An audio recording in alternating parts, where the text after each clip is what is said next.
Alright, hey guys, I'm back with another video for you guys. This time we are starting period 5 in APUSH, which is all about Manifest Destiny, the Mexican-American War, and leading us through the causes of the Civil War, into the Civil War itself, and then finally ending with Reconstruction. So, this first video is going to deal with Manifest Destiny and the Mexican-American War. So let's continue. Now, we're going to start off with what happens in Texas, because Texas definitely has a big role when considering Manifest Destiny and the Mexican-American War. So, in Texas, for some historical context for you guys, when Mexico wins its independence from Spain in 1821, now this area that we know of as Texas is under the control of the Mexican government. And the Mexican government ended up welcoming in U.S. settlers. Yeah, it wanted people to settle Texas because Texas had largely been unsettled for the most part when you consider like Mexico. Mexico was like way more settled than Texas.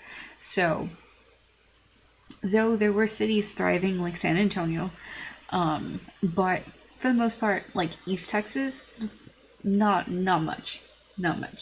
So these early settlers are going to be given land grants, and that's the whole enticement. I mean, get people to come over because of land.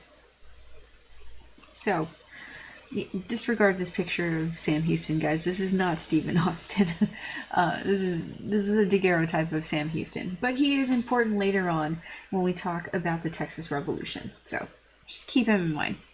But anyways, Stephen Austin, his dad Moses had worked out this deal with the Spanish government to begin with, but then the Mexican Revolution happened and Mexico won. So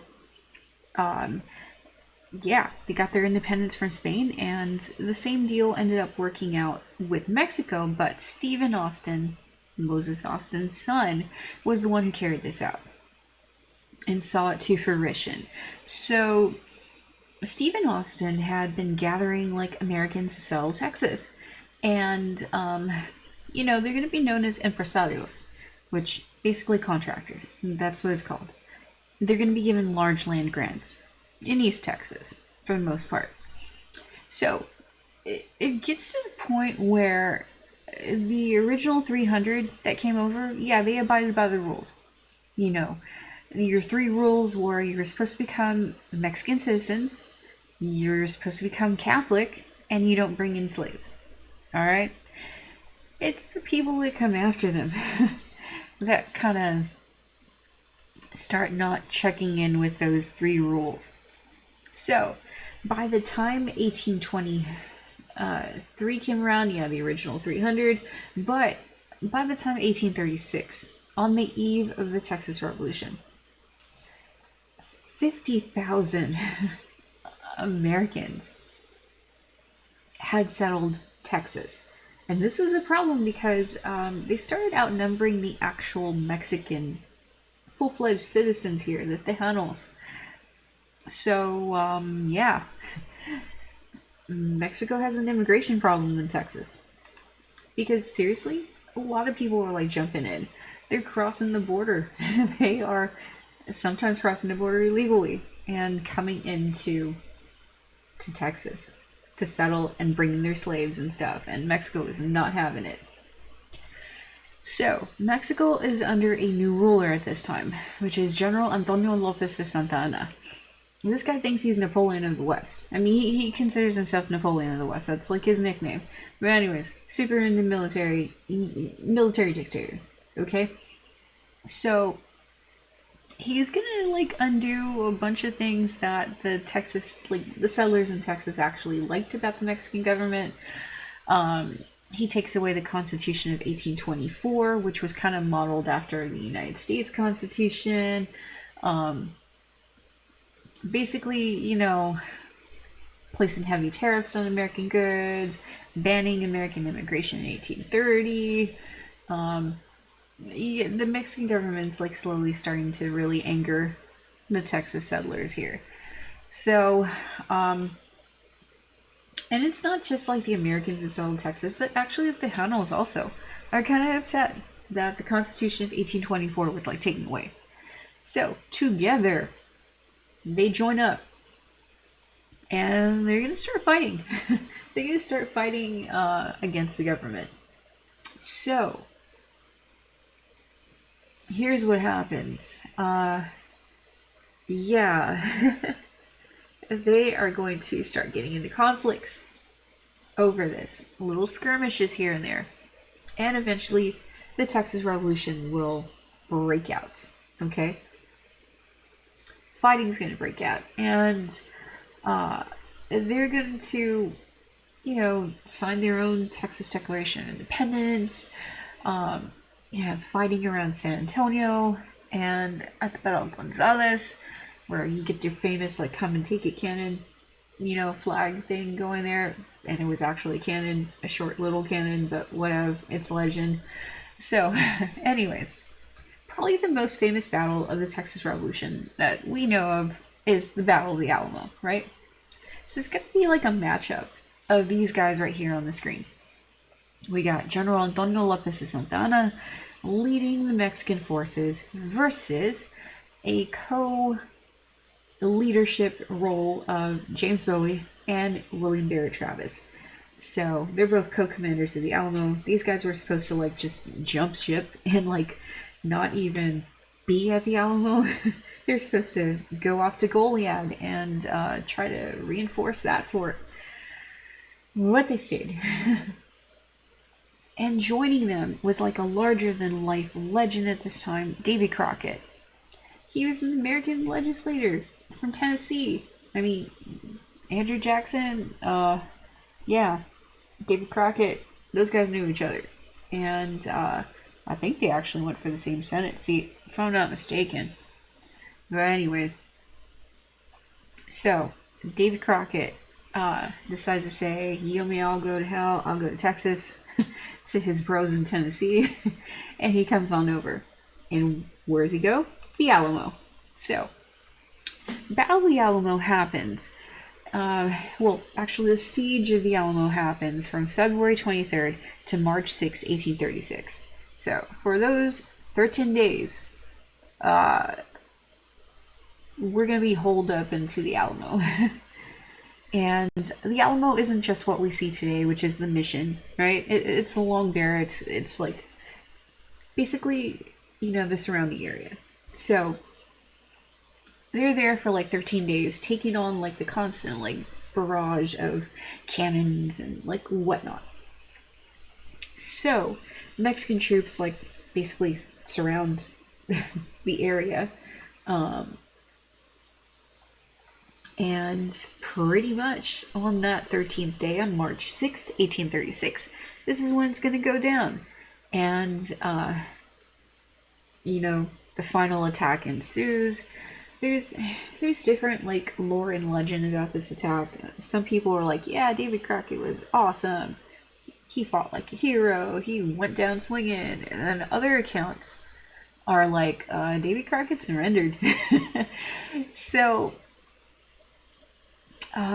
historians now kind of more tend to go with the whole Davy Crocket surrendered and then was executed afterwards, rather than, Davy Crocket is going to kill everything. So, anyways, everybody dies at this battle, with the exception of Juan Seguin. Juan Seguin actually left beforehand, and General Houston, Sam Houston, the guy that we saw the picture of, is in charge of the forces and tells Juan Seguin, hey dude, you're not going back. You're staying with me. So, everybody else at the Alamo, dead. Women are spared, but the men, dead. And their bodies are burned. With the exception of, like, one dude, Gregorio Esparza. His wife, like, begged Santana, please let me bury my husband. Santana's like, okay. But anyways, everybody else, done. Including David Crocket. Bowie was like sick with typhoid or something, died in his bed. Though the Mexican soldiers do give Travis some props. They're like, the dude went out swinging. So anyways, that is the Battle of the Alamo. But it becomes a rallying cry for the rest of the war. And so, this coupled with the massacre at Goliad, where those people were also killed, but they were killed via firing squad after a siege on Goliad. Yeah. By the time the final battle rolls around at the Battle of San Jacinto, the troops are going to be like, remember the Alamo, remember Goliad, and pretty much attack Santa Anna's army when they're having their siesta. So, yeah, let's attack them in their sleep. So, we're victorious. You know, Santa Anna is eventually captured, and he is forced to sign the Treaty of Velasco, which basically says, yeah, Texas is free, and the boundaries are Rio Grande. Herein lies the problem. The Mexican government doesn't exactly agree to this treaty. And it's under dispute. So, meanwhile, okay, Texas is like, yeah, we're free. Yeah. Hey, United States, how about you let us join? And Andrew Jackson's like, nope, peace out. I'm on my way out. Sorry, guys. Not gonna touch this issue. And then Van Buren, they're like, hey, Van Buren, come on, bro. Let's do this. Van Buren's like, fixing Jackson's mess from like the Panic of 1837. Sorry, bros. Can't do this. So then next president, William Henry Harrison. Well, he died of pneumonia, right? Because of his inauguration, so done. Okay, president number 4, though, is going to take a stab at this. President number 4 is John Tyler. Because since Harrison died in office, vice president takes over, John Tyler is going to get things done with Texas. But anyways, the reason why it took like so long was because, of course, it will disrupt the balance of power. Because Texas is a slave state. We didn't really have a free state to match it at this time. So Congress is like, nope, no thanks, Texas. And yeah, it's not going to be till 1845 when John Tyler steps in and says, okay, Texas, come on in. So, a little bit about John Tyler. Okay, this dude stirs the pot. Alright, he's a Whig. Okay? William Henry Harrison was a Whig. John Tyler is a Whig. And this guy, the Whig Party's not going to like him because he goes against several key pieces of Whig legislation going through Congress. He just like straight up vetoes it. And he doesn't accept the whole, like, hey, economic plan from the Whigs about the National Bank coming back. He doesn't want to protect the tariffs. So yeah, the Whigs are like, what the hell, dude? You're on our side. Why aren't you doing anything? It gets so bad that the Whig Party is going to be like, we don't want you. And go away. We're expelling you from the party. So yeah, Congress actually starts an impeachment resolution against him. Put it to you guys this way. Congress did not even try to impeach Andrew Jackson.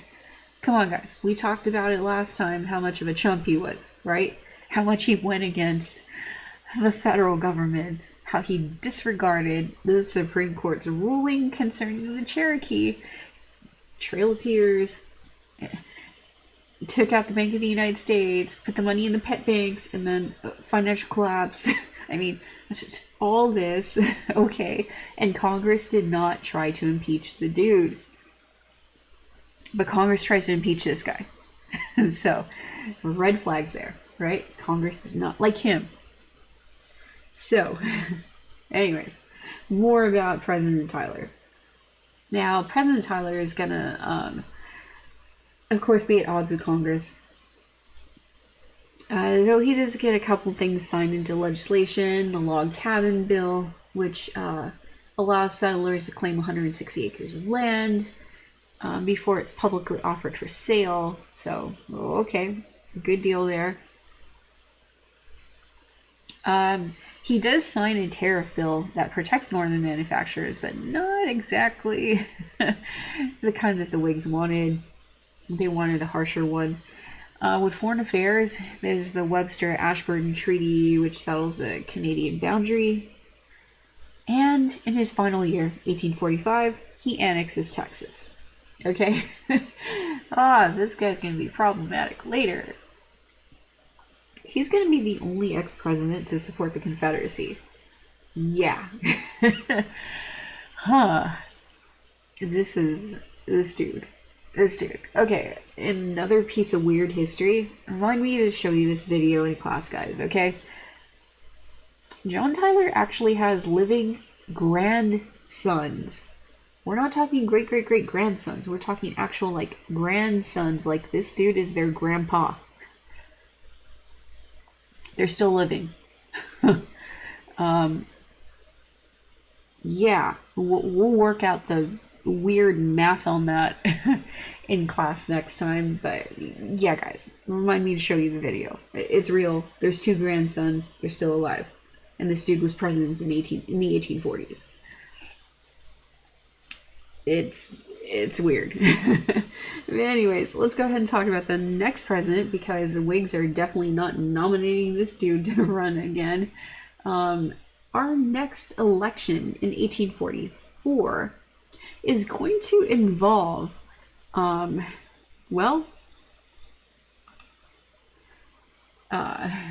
Buren tries to run against James Polk for the Democratic nomination. Don't work, because Van Buren is against annexing Texas. Mind you, the campaign's going on while Tyler is thinking about annexing Texas, so that's why that's a big issue. But Polk is all about manifest destiny, and the Democratic Party at that time was like, yeah, manifest destiny, because remember, their supporters are still largely the working class farmers. You know, that hasn't changed, okay? So yeah, farmers, they want westward expansion. No-brainer, they go for Polk. So essentially, this is what we have. We've got Polk versus Henry Clay. Dude, poor Henry Clay. This dude, like, forever runs for president and forever loses. Well, maybe that's a good thing in a way, because, like, we kind of needed him in the House of Representatives. Like, just saying. He's the great compromiser. He keeps us out of civil war for, like, 30 years. So, let's look at the election results here in 1844. Well, we got Polk winning. This dude is popular because, manifest destiny. I mean, even his persona, okay? He's gonna call himself Young Hickory. So, kind of like riding the popular coattails of, like, Andrew Jackson. Because, yeah, even after all the crap, Andrew Jackson was still immensely popular with the common man. Go figure. So, James Polk is vowing to serve only one term. This dude's already counting himself out for term number 2. He just wants one go at this. He's going to be the youngest president at that time. We do have younger presidents later, which would be Kennedy, Clinton, Obama. Like, they're younger presidents than Polk. But Polk for that time, yeah, youngest. This guy has 4 goals of his presidency, and he's actually going to get done all 4. So, let's go ahead and review them. Goal number 1, reestablish the independent treasury. So, essentially, fix the problem of Jackson and get together some form of a national bank and a national, treasury system, okay, to do the functions of the national bank. So he's going to be kind of sneaky about this. He's not going to bring back the national bank, but something in its place that does the same thing, okay? All right, point number 2, tariff reductions. He's Democrat. Democrats at the time really hated these protective tariffs because, again, their support is from the South and the West, and those areas largely don't like protective tariffs. Okay, so point number 3, he wants to settle a dispute with the Oregon boundary with Great Britain, okay? Because in the Oregon Territory, Great Britain had an issue with the boundary line. So we're going to talk about that right now. And then point number 4, he wants to purchase California from Mexico. Okay. Point number 4 is going to be the most interesting one. But let's go through these 4 points because, like we said, this guy accomplishes all 4. So, first off, we got the reestablishment of the independent treasury system. So this is passed in 1840, and like we said, it does the job of the Bank of the United States without calling itself the Bank of the United States. Okay, again, to fix Jackson's mess. So the Whigs are going to hope in 1840 that this law is going to establish a new national bank. President Tyler's like, nope. And then when Polk became president in 1846, he actually pushes it through. Identical to the one that the Whigs had initially proposed, in 1840, 1841. But anyways, this is going to be here to stay until we totally redo the system with what we have nowadays, which is the Federal Reserve Act in 1913, established by Woodrow Wilson. So, for now, Polk fixed the financial problem that we had when we lost the Bank of the United States. So, goal 1 accomplished. Alright, let's move on to goal number 2. Reduce tariffs. Okay, so, in 1846, Secretary of Treasury Walker is going to introduce the Walker Tariff. This is going to reduce the minimum revenue required to finance the federal government. So, therefore, there's kind of like not really a need to charge such a high tariff rate. So, what's going to happen is the tariff isn't going to protect American manufacturers. It's not a protective tariff. And because of this, Great Britain's like, all right, cool. They're going to also pass their version of a tariff reduction as well, and it's going to actually help trade. The trade's going to increase between the two nations. So, go figure. Polk accomplishes goal number 2. Alright, goals number 3 and 4 actually deal more with the concept of manifest destiny. So here's how it goes. Alright. Let's take a look at this image, okay? This is a very famous image about manifest destiny. You see like this angel-looking lady flying through the sky here, right? She's got a book in her hand, which I need to read the caption on that. Like, what in the hell does the book say? I can't really tell, so I will get back to that. Or somebody leave a comment below, okay? But anyways, you see what she's holding in her hand, though? She has telegraph wire, because the telegraph ran alongside the building of the railroad out west. So whenever you lay down railroad tracks, you lay down the telegraph poles and connect the wires. So we are bringing the light from the east, the technology, the forward movement from the east, the people from the east, because you guys see the wagon trains here. You guys see the Pony Express rider right here. You guys see the stagecoach down here. Of course, people traveling on the railroads, right? But what is also happening as we are settling the West for farming and for mining gold and stuff, we are not only forcing out the animals, but we too are also forcing out the native populations. So, in essence, guys, manifest destiny is basically this belief that God thinks that we're freaking cool and awesome, and that we have it in our destiny to expand from coast to coast, East Coast to West Coast, Atlantic to Pacific. So that's the big goal, all right? And why we have Manifest Destiny take off so much during this time is because of these reasons. Okay? For one, technological reasons. The telegraph, the steamship, the railroad.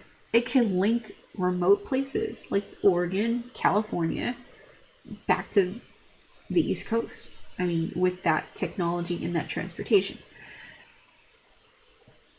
So, we also have this notion that we feel that in order for democracy to survive, we gotta keep spreading it. And where we keep spreading it is out west. This is going to come to play later when we talk about imperialism and Frederick Jackson Turner's frontier thesis. So, we'll come back to this when we talk about imperialism. But for now, Manifest Destiny, yeah, democracy survives, the further west we go. So, a desire to expand the benefits of American civilization. Oh, Lord. Again, we're going to talk about this with imperialism. There's a lot of similarities between the two time periods, Manifest Destiny and imperialism, so, okay, we're going to talk about this then. But for now, we feel America is awesome, and we need to civilize others into following our ways. Okay, it starts off with Manifest Destiny. It's going to kickstart into high gear later on when we do talk about the West, and then further into imperialism. So, Southerners are like, yeah, new land, more slave territory, more power in Congress. So that's their motivation. For out east, manufacturers are like, hello, natural resources, more markets to sell our stuff, access to Pacific ports so we could sell to Asia. Manufacturers love this too. And then even politicians like this because they're like, yeah, we gotta block Great Britain from annexing any of this territory that could cut us off from California and whatnot. So we want to establish our foothold here in North America and keep people out. So anyways, these are all the motivations and reasons for supporting Manifest Destiny. So, when we talk about Oregon, okay, point number 3 with Polk. Here's the dispute. You see the first line up there? We want the 5440 line as our boundary with Canada. But Great Britain's not having it. They're like, no, we want the 42nd line as our boundary with the United States. Actually, it's bordering Mexico at that time, so anyways. What we agree on, though, is the 49th. And this is with the Treaty of Oregon. So, yeah. We agree on this, and this is our current boundary with Canada. So essentially, we're picking up, part of Oregon and, Washington State. Okay? That's what we're picking up. Alright, so point 3, accomplished. Point 4 is going to be complicated. Because point 4 involves the Mexican-American War. Okay, here's the shenanigans that go on. So, back to what we were talking about earlier with the Treaty of Velasco. And Santa Anna signing it, giving Texas its independence. Now, even though the treaty was signed, the Mexican government never truly agreed to it. They never conceded Texas was an independent nation, and they sure as hell did not agree that the Rio Grande was the border between that territory and, Mexico. So they feel that when Texas was annexed in 1845, they're like, what? No. This is not settled. So, President Polk is going to send an envoy, mainly James Slidell, and he's sent to peacefully persuade Mexico to sell California and New Mexico to the United States, and also to settle the dispute with the border to essentially say, yeah, the Rio Grande is the border. The Mexican president sees the shenanigans going on, and they're like, nope. Slidell, you need to leave. So, essentially, we didn't get what we wanted, but Polk is not stopping there. He's going to be like, all right, I'm going to send troops to the disputed area. And where is this disputed area, guys? It is literally our backyard. Sends them to Brownsville. Sends them to Rio Grande City. Sends them to, like, Port Isabel. To Corpus Christi. Essentially, yeah. In this area of Texas. So, here's what happens. These troops are sent down here to the Brownsville area. Okay. Fighting is going to ensue. On April 25th, 1846. In this area off of the military highway. That's kind of like in between San Benito and Harlingen. This is called Caracitos. So anyways, this is where the Thornton skirmish occurs. Captain Thornton is ambushed, at least that's what the reports say, by Mexican soldiers, and he suffered some casualties. So essentially, Polk has his reasoning now to start a war, to ask Congress to declare war, because according to him, American blood has been shed on American soil. That's kind of questionable. And people in Congress are going to call him out on that. But remember, we're supercharged at this point with manifest destiny. And some people in Congress are going to be like, yeah, war. So, here's essentially the start of the Mexican-American War. Okay? It's from 1846 to 1848. And it starts here, Brownsville. So, the only fighting that occurs on quote-unquote Texas soil is what occurs here in Brownsville, with two key battles and a siege. Okay? It's a siege of Fort Brown, followed by the Battle of Palo Alto, and then Resaca de la Palmas. So, those three things happen here. Then you march on down to Mexico and continue the fighting in Matamoros. And, you know, all the way down to where you finally get to Mexico City and the capture of Mexico City. So, it's a two-pronged attack. I mean, we're coming in from, like, the Brownsville area. Okay. Coming in from the New Mexico area. Coming in from, also California. And in through Veracruz. So, I mean, it's a four-pronged attack. Okay, we're coming in multiple places. Oh, and Mazatlan through sea. Okay. Yeah, multiple places. So anyways, the important thing about this war is that one of the things, though, is that we get so many awesome future leaders out of this war. So, our future president, Zachary Taylor, was here in Brownsville. The dude is leading the troops at Palo Alto, Resaca de Palmas. He's going to be your next president at this time. So, there is old Rough and Ready right there. He's going to be the commander of the U.S. forces. Future President Franklin Pierce is also going to be involved in the fighting in the Mexican-American War. Although he is not here in Brownsville, he joins up like when they actually go into Mexico. He is still involved in this war nonetheless. Okay. But future President Ulysses S. Grant and future Civil War badass himself, Ulysses S. Grant, is going to be in Brownsville. And this guy is going to write about Brownsville in his memoirs because this is like his first action with war. He is super stoked about Brownsville and has like so many like fond memories. Well, at least nostalgic memories of him, like, fighting. Fighting in this war. So, anyways, this war is also going to be, like, the starting point for a lot of these, like, badass Civil War generals that we learn about later on. They get their start in this war. And a lot of them get their start here in Brownsville at the Siege of Fort Texas or at the Battle of Palo Alto and Resaca de la Palma, in the case of Ulysses S. Grant and others. So, let's break down some local history for you guys. Now, I'm not saying, guys, to go around these places and do some excavations. It's kind of illegal. Don't do it.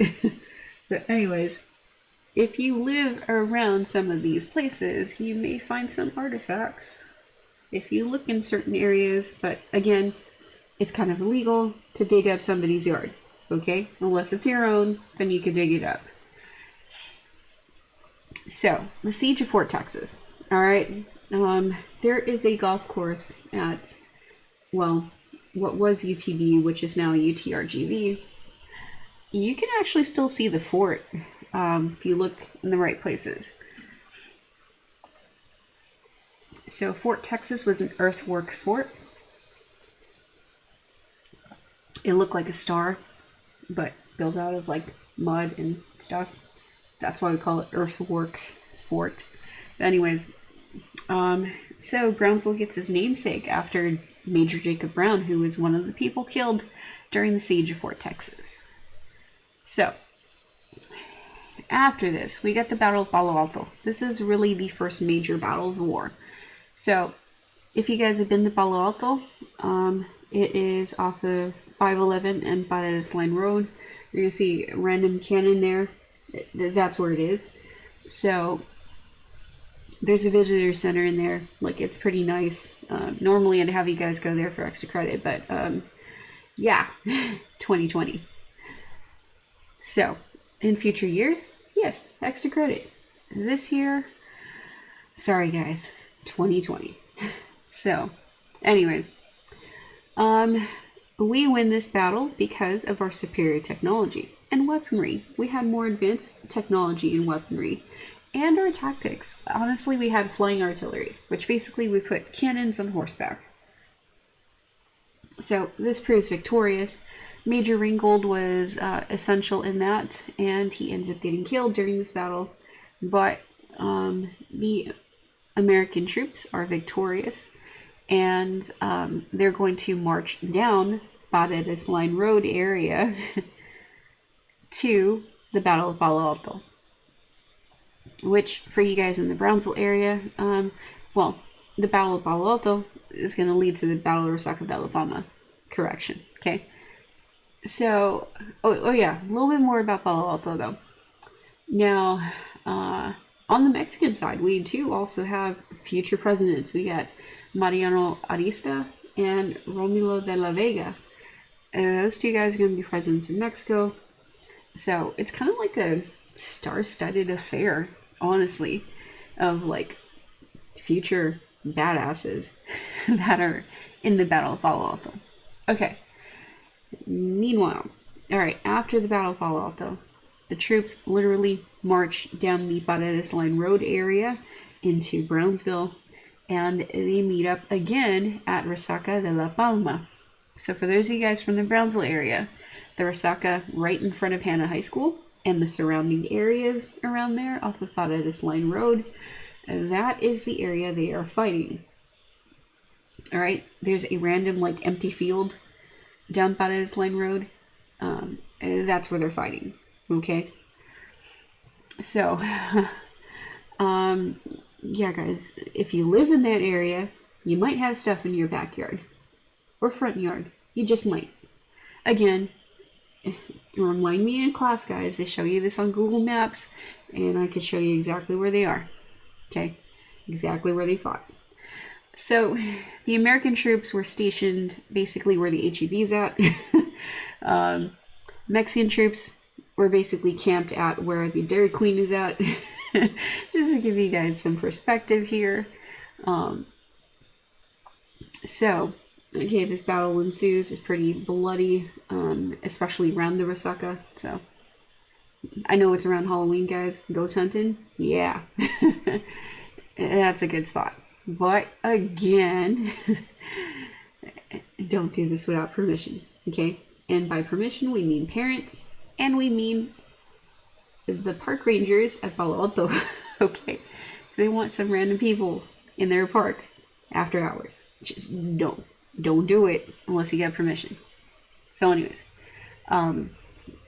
this is where we're going to see the Mexican army again being defeated. The American army again is victorious in this one, and yeah, I mean, it's going to be detrimental to the Mexican side. But like we said, we're going to continue marching in through Mexico and essentially not stop till we're in Mexico City. But remember how I said people in Congress were kind of conflicted about this? They truly are, because it depends where you're from. Okay?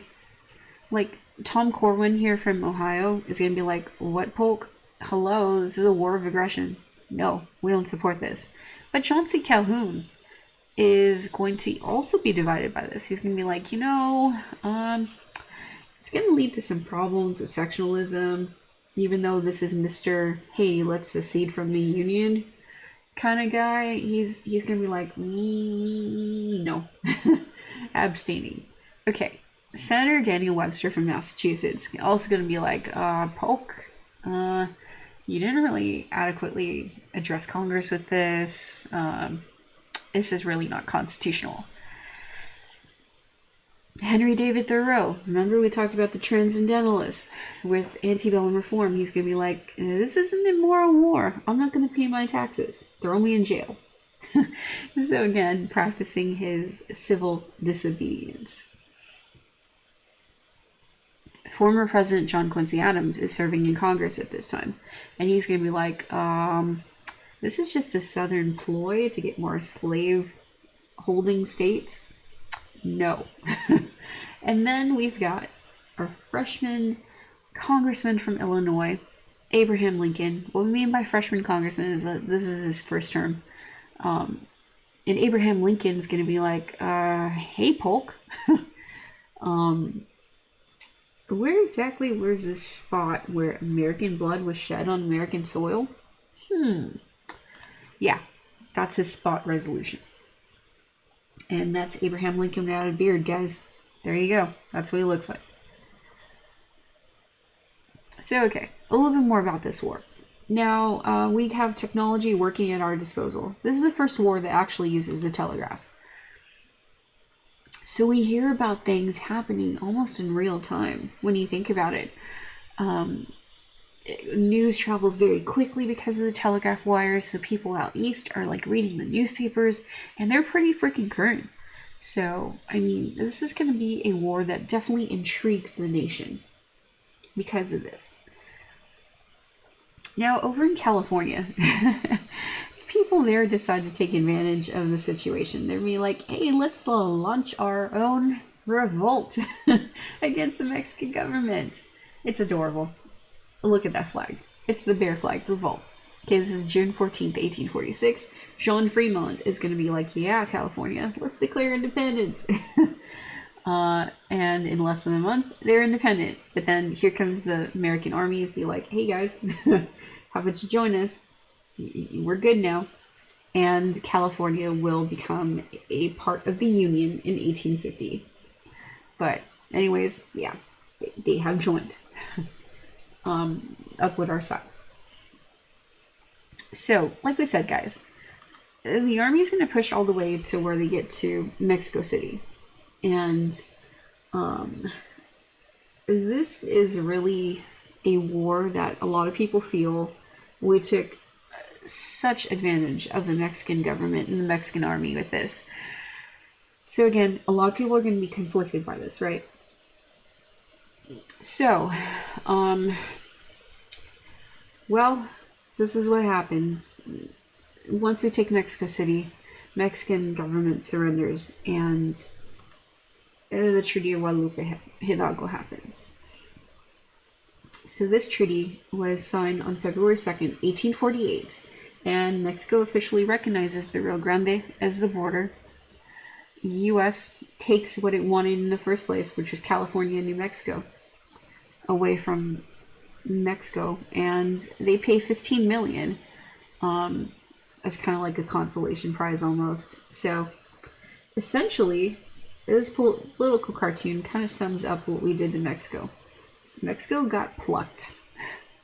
This is the Mexican eagle before the war. This is the Mexican eagle after the war.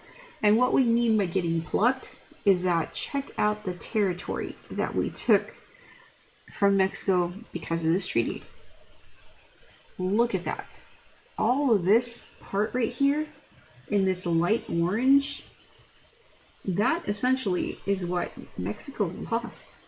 Even if we don't consider like this area of East Texas, still though, all of this territory right here, the disputed area, and all of this area right here is part of the Mexican cession. So essentially, Mexico lost half of its territory because of this war. So here's the overall impact of the war, okay? A lot more territory is being brought to the United States, and now as part of it, these people that lived here already, they are automatically now American citizens, so they're kind of like trapped in this new country that they really have no like ties to. And this country does not really treat them nice either, as we move on to like westward expansion and stuff later on. But we get most of our casualties off of disease at this time, like malaria and stuff, because of swampy marshlands down in Mexico. Like we were talking about before, this is the training ground for our young military officers who have graduated from West Point Military Academy. And again, these guys are the badasses of the Civil War. So Grant, Jackson, Lee, Meade, Sherman, like those guys got their start here. Okay. The Mexican cession is going to cause us some problems as far as like what to do with the territory. Do we allow slavery in there? Whew. That's going to be a battle for another day. We'll talk about that next presentation. All right. The U.S. now becomes a powerful nation in the Pacific. I mean, we now establish our dominance out there. And we thwart the plans of expansion by the British, even France. France was thinking about it too. And Russia. They were thinking about it as well. So there's this one last thing I want to talk about that's going to trigger people about the territory, about the Mexican cession. So here's what happens. David Walnut is a congressman from from Pennsylvania, and he's going to throw around this idea that how about we not have slavery in the Mexican cession? Now, not only is this guy going against the compromise, the Missouri Compromise, right? With that line that we established, where everything below the line was slave, everything above the line was free. Okay, not only does it go out against that, but this Wilmot Proviso that he has, introduced in front of Congress is going to trigger Southern politicians, because now this guy is outright trying to say no slavery in the territories. The Missouri Compromise and what we saw before that,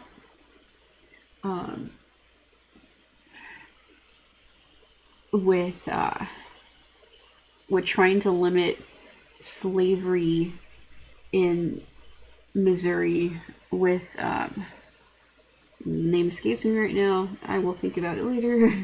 I can't look it up right now, but anyways,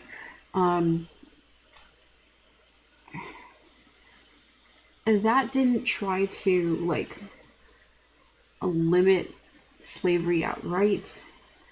What that tried to do earlier when they were discussing the Missouri Compromise was not have it continue, okay? But under this Wilmot Proviso, of course that clause to not have slavery continue in the Missouri area didn't end up in the actual Missouri Compromise, okay? So let's not get that confused. But anyways, what the Wilmot Proviso is saying is that, no slavery in the Mexican cession. So Southern politicians are triggered. They're taking offense to this. They see this as like a scheme from Northern politicians to limit their power to expand slavery. And this is the first time where we see voting happen on sectional lines and not just party lines, okay? Northern Democrats are going to support Walnut and his proviso. So now we start to see voting along sectional lines. Northern politicians, despite their party, are going to start going for more anti-slavery measures. Southern politicians, despite their party, are going to start going for more slavery initiatives. So this is going to get the ball rolling like crazy. This whole dealing with the Mexican cession and the aftermath of the Mexican-American War. Because now sectionalism is in full swing and Southerners have their fears confirmed by this. Northerners are seen as like pushing the issue now. And yeah, the damage is done. Southern politicians are triggered and they're paranoid now. So what we do with the Mexican cession and the aftermath of this, we will discuss in our next video. But for now, there's some bad things that come in. The Civil War is imminent. Alright guys, I will talk to you next time. Bye guys.